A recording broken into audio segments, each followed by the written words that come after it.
Kunjungan kerja ini Jokowi secara jelas beliau menyampaikan bahwa kunjungan kerja ini murni urusan pemerintahan, murni urusan negara, tidak ada sangkut pautnya dengan politik.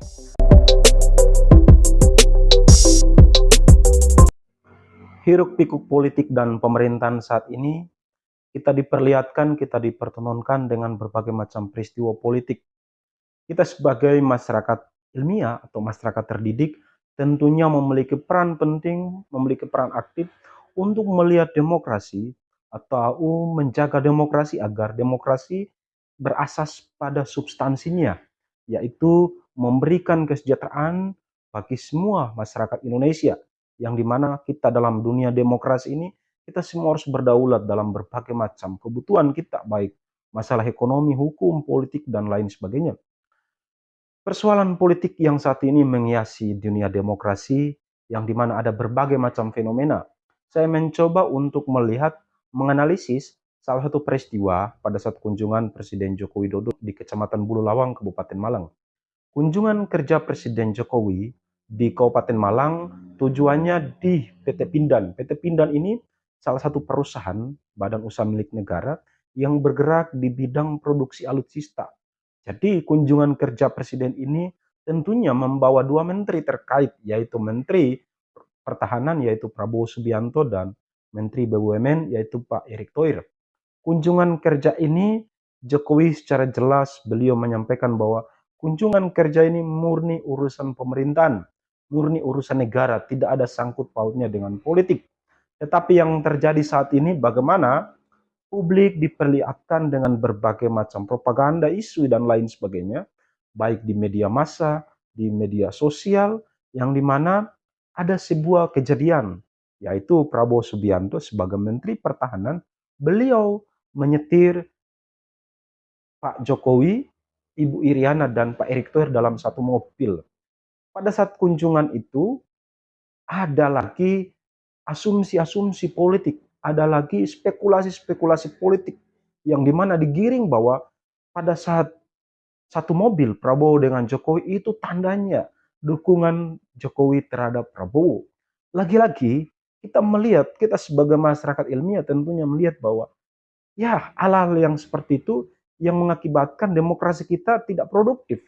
Karena kita melihat kalau ke evaluasi total, ya kita melihat bagaimana kunjungan kerja Presiden ke salah satu perusahaan Pindad, ya bagaimana publik dicerdaskan dengan bagaimana produksinya, alutsistanya, bagaimana teknologinya, bagaimana sumber daya manusianya, bagaimana anak-anak bangsa yang bekerja di situ. Jadi lagi-lagi persoalan politik atau demokrasi yang menurut saya tidak substansial, tidak menyangkut terkait dengan apa sih konteks atau esensi dari demokrasi atau esensi dari politik. Lagi-lagi di sinilah mendominasi kaum elit, kaum politik lebih melihat politik daripada urusan pemerintahan. Padahal lagi-lagi Jokowi sudah menegaskan bahwa kunjungan kerja itu murni urusan pemerintahan, bukan urusan politik. Apa relevansinya antara Prabowo menyetir mobil di dalamnya ada Jokowi dan ada dukungan Jokowi terhadap Prabowo? Lagi-lagi Presiden Jokowi sebagai kepala negara, sebagai kepala pemerintahan, kurang lebih 1 tahun lagi beliau punya masa tugas periode keduanya tetap konsen terhadap persoalan pemerintahan. Tidak lagi urusan politik yang sifatnya politik elektoral atau politik praktis yang sering dibicarakan di berbagai media publik. Dalam konteks pada saat ini saya mencoba untuk melihat bagaimana role politik kita, role demokrasi kita melihat kepada substansi politik sesungguhnya. Kontestasi pemilihan 2024 merupakan salah satu indikator demokrasi kita, yang dimana tentunya masyarakat harus memiliki kedaulatan untuk memilih. Kalau kita melihat 2024 ada 3 calon ini, Prabowo Subianto, Anies Baswedan, dan Ganjar Pranowo, tentunya mereka memiliki rekam jejak dan memiliki pengalaman kepemimpinannya masing-masing. Publik atau masyarakat akar rumput saat ini menuntut atau bagaimana menunggu prospek propaganda isu yang mengarah terhadap persoalan bangsa. Bagaimana persoalan ekonomi kita? Bagaimana indeks korupsi kita yang berikut persoalan ekonomi yang lagi-lagi saat ini menjadi persoalan kita bersama, masalah kemiskinan.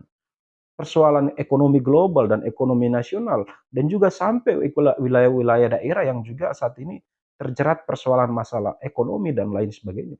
Mungkin Pilpres 2024 ini menjadi ajang untuk bagaimana melihat politik secara argumentatif, supaya kita jangan melihat politik secara elektoral, dan di situ ada bicarakan menyangkut sentimen, menyangkut bagaimana tiga calon ini menarik simpati publik. Saya perlu tegaskan bahwa persoalan politik yang sesungguhnya masyarakat ikut ambil bagian, yaitu masyarakat memiliki kedaulatan tanpa intervensi oleh siapapun. Saat ini saya melihat bahwa banyak calon, dua calon kurang lebih Ganjar sama Prabowo, mencoba untuk menarik simpati Jokowi untuk meminta dukungan secara langsung, karena Jokowi dia memiliki tingkat kepercayaan publik 80%, 82%. Itulah modal elektoral yang sangat luar biasa. Nah, disitulah kita melihat padahal Jokowi sebagai pemerintahan tidak bisa langsung memilih atau menentukan arah politik secara kelembagaan terhadap salah satu calon tertentu. Kalau secara personal beliau sebagai partai, sebagai kader partai, ya silakan, itu hak politik beliau. Tetapi tidak bisa menggunakan kapasitas sebagai instrumen penyelenggara negara, yaitu presiden, untuk mendukung salah satu calon tertentu, tidak bisa. Yang berikut, dukungan masyarakat terhadap Jokowi, kepercayaan publik 80% itu karena rekam jejak kepemimpinan beliau. Kepuasan masyarakat 82% itu karena kepercayaan publik kepada beliau sebagai presiden. Dan kepercayaan publik dalam konteks periode 2019-2024 itu kepercayaan publik atas dasar rekam jejak dia. Bukan penggiringan bahwa Jokowi mendapat 80%. Kepercayaan publik jadi bisa didukung atau bisa digiring untuk mendukung salah satu calon tertentu. Nah, ini kita diperlihatkan lagi bahwa ya saat ini kita dihadapkan dengan peristiwa-peristiwa politik atau peristiwa demokrasi yang tidak berdasarkan substansi hal.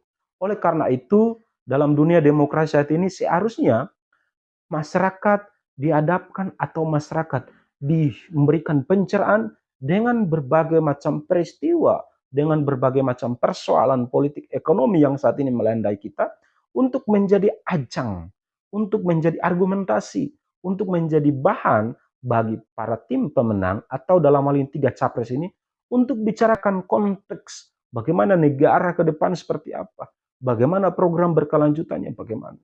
Oleh karena itu yang menjadi porsi penting dalam dunia demokrasi, agar capres ini dipilih berdasarkan asas kebutuhan.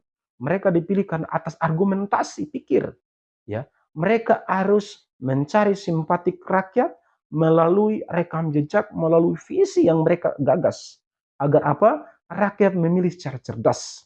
Kalau saat ini rakyat hanya diberikan informasi-informasi yang sangat subjektif, yang tidak melihat kepada konteks atau kebutuhan politik atau demokrasi Indonesia ke depan, saya rasa bahwa kita ada dalam lingkaran setan, yang dimana setiap periodisasi kepresidenan kita mengalami peristiwa-peristiwa ekonomi, kita mengalami persoalan politik yang sama.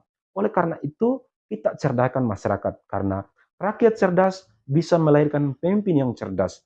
Oleh karena itu, 2024 nanti rakyat harus cerdas untuk memilih pemimpin yang cerdas, yang bisa membawa negara Indonesia satu tingkat lebih daripada Presiden Jokowi.